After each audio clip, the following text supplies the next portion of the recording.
أعوذ بالله من الشيطان الرجيم. سورة الرحمن مدنية. اسمع تذكر آيات من القرآن. سورة نمبر 55. بسم الله الرحمن الرحيم.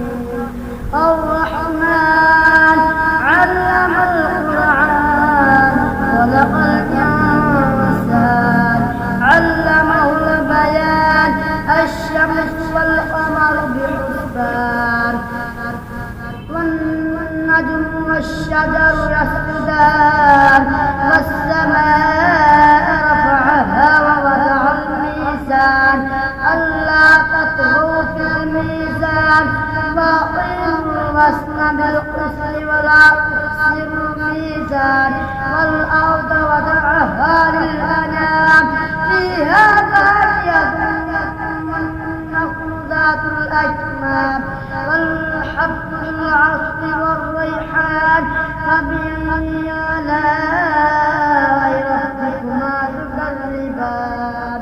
صدق